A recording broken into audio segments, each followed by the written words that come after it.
पंचायतों से भी हल नहीं होते। ये जैसे हल होते हैं हम जानते हैं, आप सब लोग जानते हैं कैसे हल होते हैं। किसान उसके लिए तैयार होकर बैठ गया है, उसका नौजवान उसके साथ खड़ा हो गया है। अच्छी बात यह है कि हम ही खाली किसान नहीं समझ गए, ठेला खोका वाले समझ गए, कर्मचारी समझ गए, दुकानदार समझ गए, मंडी का आढ़ती समझ गया। अगर ये कानून लागू हुए तो ये मंडियां खत्म हो जाएंगी, मंडियों में लाखों पल्लेदार की नौकरी चली जाएगी, दुकान आढ़ती खत्म हो जाएगा, कहीं मिलेगा नहीं ढूंढे आढ़ती।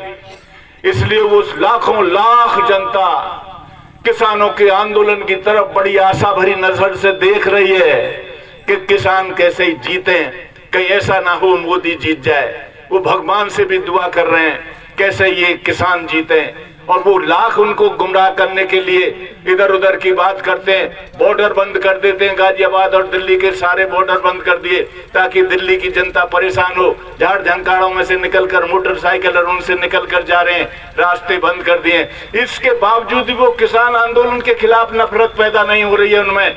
वो कह रहे हैं ये पुलिस और ये मोदी की सरकार ये जानबूझ के तंग कर रही है हमें। किसान तो बेचारे इतने दिन से बैठे हुए थे, तब क्या बात थी, उन्होंने कोई नई मांग थोड़ी कर दी है, अब क्यों ये रोक लगा रहे हैं।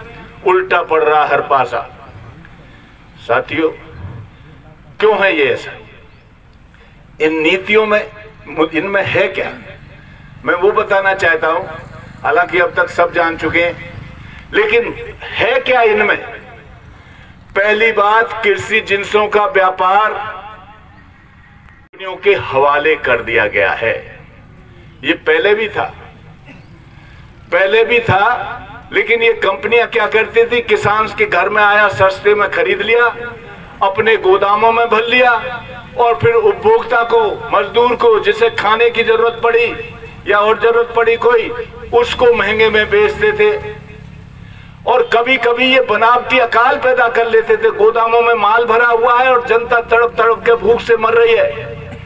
इसको देखते हुए इन पर रोक लगाई गई और तमाम थोक व्यापारी और बड़ी कंपनियां कृषि जिंसों के व्यापार से बाहर कर दी गई थी, ये नहीं गई। और मंडियां बनाई गई, राज्यों के अधिकार में मंडियां बनाई गई, और मंडियां बनाकर उनसे तय कर दिया गया किसान अपने माल को मंडी स्थलों पर लाएगा, इसकी बोली लगेगी, तब माल बिकेगा। इसके अलावा कहीं माल बेचता पाया गया, कहीं माल खरीदता पाया गया कोई कंपनी, तो आप देख रहे हैं आज तक भी बैरियर लगे हुए हैं सड़कों पर। पकड़ा धकड़ी होती थी, पुलिस पकड़ती थी उन्हें, मंडी के बैरियर अलग से लगे हुए हैं, कहीं कर नहीं सकता था कोई थोक व्यापारी हो नहीं सकता था। ये कच्चा आड़ती और पक्का आड़ती, आप समझते हैं क्या चक्कर है? ये सारा चक्कर इसी से जुड़ा हुआ था। इसलिए साथियों, बहुत बड़ा काम था, बहुत बड़ा हिंदुस्तान की जनता के लिए मंडियों का गठन। और हालांकि उनमें सारी धांधली थी, लेकिन कम से कम वो कंपनियां लूटती थी उससे बच गई देश की जनता, किसान भी और उपभोक्ता भी। आज फिर से खोल दिया है और छुट्टल खोल दिया है, उनके लिए शर्त और बना दिए। इसको मंडी के आढ़ती को टैक्स देना होगा, इस कंपनी पर कोई टैक्स नहीं लगेगा। हिंदुस्तान का कोई मंडी कानून इन पर लागू नहीं होगा, कोई शर्तें लागू नहीं होंगी। ये जहां चाहे निर्यात कर सकेंगे, यहां से खरीदेंगे गल्ले को और कहीं भी जाके बेचेंगे, जहां महंगा मिलेगा। यहाँ की जनता को देंगे कि नहीं देंगे, सब उनके अधिकार की चीज हो गई है। बहुत खतरनाक खेल मोदी ने शुरू कर दिया है। साथ ही खेती, कृषि जिंसों के व्यापार में कोई और बाधा नहीं होनी चाहिए, पूरी तरह स्वतंत्र मैदान साफ होना चाहिए। और दूसरी बाधा क्या थी? ये एमएसपी, ये न्यूनतम समर्थन मूल्य जो 71 में शुरू हुआ, फखरुद्दीन अली अहमद थे कृषि मंत्री, उनके जमाने में शुरू हुआ, उसको पूरी तरीके से खत्म करने का ऐलान लगभग कर चुके हैं। ये मायने भी नहीं रखता इन कानूनों के लागू होने के साथ। ये कह चुके हैं अब शांता कुमार कमेटी की रिपोर्ट आ चुकी है। मोदी ने आते ही शांता कुमार कमेटी, इनके एक MP है, उसकी कमेटी बनाई और उससे कहा कि ये FCI को कैसे खत्म कर सकते हैं, ये सिफारिश करिए आप, इस समर्थन मूल्य की व्यवस्था को कैसे खत्म कर सकते हैं। उसकी सिफारिश आ चुकी है।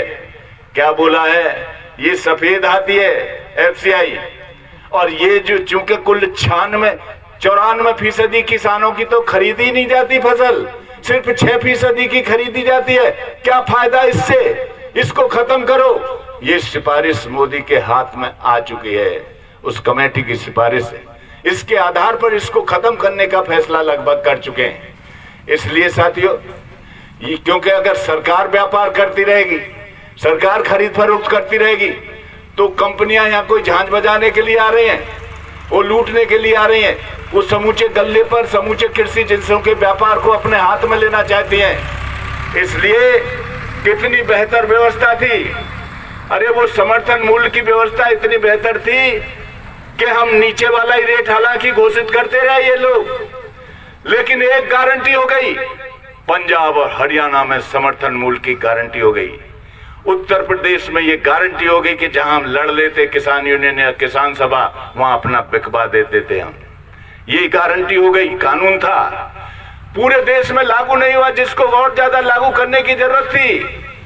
लेकिन अब कह रहे हैं ये सफेद हाथी। अरे कितनी जबरदस्त व्यवस्था थी, पूरी दुनिया में अनाज के दाम कितने ही गिर जाए, इस कानून के जरिए हमने ये गारंटी कर दी थी, नीचे वाला ही सही लेकिन लगभग इस रेट पर किसान इससे ज्यादा नीचे नहीं गिरेगा, ये गारंटी हमने कर दी थी। इस कानून के जरिए किसान को बचाने का काम किया। उधर FCI बनाई, सेठों के गोदाम नहीं, सरकारी गोदाम होंगे, उनमें भरा जाएगा और वो बोरियों की पैकिंग और ढुलाई का खर्चा लगाकर सिर्फ मामूली खर्चे पर राशन प्रणाली के जरिए गरीब आदमी को सस्ते में दे दिया जाएगा। वहां भी गारंटी कर दी कि अनाज के दाम कितने ऊपर चढ़ जाए, लेकिन हम अपने मजदूर को भूखा नहीं मरने देंगे, ये गारंटी कर दी। और आपने देखा कोरोना के समय लाखों लाख मजदूर जब जा रहा था पैदल, और जब आया है छोड़, नौकरी छूट गई, सारा देश बंद हो गया, सब घरों में कैद थे। 7 करोड़ टन अनाज इन गोदामों में भरा हुआ था। इस 7 करोड़ टन अनाज को पीठ अपनी थपथपा रहा है मोदी, पीठ अपनी थपथपा रहा है कि हमने गरीबों को मुफ्त में अनाज आज भी दे रहे हैं हम। अरे किसान नहीं कमाता, इनमें कैसे भंडारण बढ़ता, सस्ते रेट पे आपने भंडारण में भर लिया, वो ठीक है, लेकिन 7 करोड़ टन अनाज ये गारंटी थी किसी इमरजेंसी के लिए इस देश में अगर आती है, और वो इमरजेंसी में काम आ गया। क्या अडानी के गोदाम में भर जाएगा जब आएगा ये काम? वो देंगे, वो बचाएंगे जनता को? नहीं। इसी तरीके से बीज कानून और सारे कानून बनते रहे, अधिग्रहण के कानून बदले, मारकाट हुई, किसानों की मौत गोलियों से भूनते भी रहे, सारे खेल होते रहे। और याद रखिए, किसी एक सरकार का नहीं है ये बहुत चौंकाने वाली बात है। और ये आज ये जो आंदोलन तय कर रहा है, आज इसी का रास्ता भी तय कर रहा है। आज ये व्यक्ति और नेतागिरी की बात से अलग हटकर दूसरा मुद्दों का सवाल पैदा कर रहा है ये आंदोलन। पेट के सवाल पर तेरी लाइन क्या है, तू क्या दिशा लेगा? राजनीति करता है, झंडा उठाता है, हमें बताता है मुझे वोट दो, लेकिन ये बता तेरा मुद्दा क्या है, क्या करेगा इस सवाल पर?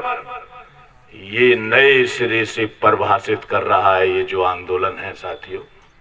इसलिए तमाम दुश्मन इसके इकट्ठे होकर इस आंदोलन को कुचलने की भी कोशिश कर रहे हैं, इसके बारे में गुमराह करने की भी कोशिश कर रहे हैं। नीचे से लेकर, इनकी पूंछ में पूंछ बंधी हुई है, नीचे से लेकर ऊपर तक इस कोशिश को कर रहे हैं साथियों। क्यों? इन 3 कानूनों में मैं और बात नहीं करूंगा, बहुत चीजें देश के सारे कानूनों को बदल दिया है, लेकिन इस समय ये दुनिया का सबसे बड़ा आंदोलन बन चुका है। अगर यहां ये कानून पलटे गए तो दुनिया के देशों में जो ये लूट कर रही हैं कंपनियां, जैसे गल्ले की मुश्किल से 8-7 कंपनियां पूरी दुनिया में, सारे गल्ले का व्यापार वही करती हैं। इसी तरीके से दूसरे धंधे की कंपनियां हैं, वो करती हैं। इसलिए उनके सामने जिंदगी मौत का सवाल है। अगर ये मोदी ने पलट दिए, कानून वापस ले लिए, तो पूरी दुनिया में पलटना शुरू हो जाएगा। इस आंदोलन से पहले मैक्सिको में चाईपास एक कस्बा है, वो है सूबा, उसको हथियार लेकर 2.5 महीने तक किसानों ने कब्जा कर लिया था इन्हीं नीतियों के खिलाफ। लेकिन अमेरिका की मदद से उन्हें कुचल दिया गया। उसके बाद से दुनिया का सबसे बड़ा आंदोलन खड़ा हो गया है। सारी दुनिया की नजर रहती है। दिल्ली इतने बड़े देश की राजधानी को किसानों ने घेर रखा है। क्या हुआ आज क्या हुआ? सारी दुनिया पढ़ रही है, सारी दुनिया जान रही है, सारी दुनिया में आंदोलन शुरू हो गए। जब यहाँ ट्रैक्टर मार्च हुआ तो आपको पता है जर्मनी में कितना बड़ा ट्रैक्टर मार्च हुआ। परसों की बात है, ऑस्ट्रेलिया में कितनी बड़ी सभा हुई है इसके समर्थन में। सारी दुनिया जो इन नीतियों से परेशान है, वहां के किसान और मजदूर सब इकट्ठा हो रहे हैं, सब इस लड़ाई को आगे बढ़ाने के लिए खड़े हो रहे हैं। अगर यहाँ पलटा तो पूरी दुनिया में पलटाव शुरू हो जाएगा। इसलिए वो पूरी ताकत लगाए हुए हैं, इसकी गर्दन पकड़े हुए हैं। ये हमारा खाएगा, हमें आंख दिखाएगा, कर नहीं सकता, करेगा तो तुझको खो देंगे, तेरा गद्दी फद्दी सब इधर उधर चली जाएगी। इसलिए वो पूरी ताकत के साथ लगे हुए हैं, कुछ हो जाए वो नहीं मानेंगे। और इधर क्या हो गया है?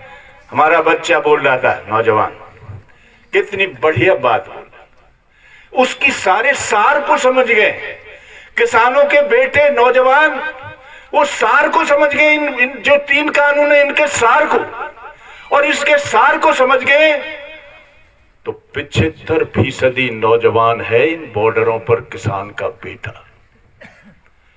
ये पहली बार है इतनी बड़ी तादाद में नौजवान इकट्ठा होकर लड़ने पहुंच गया है।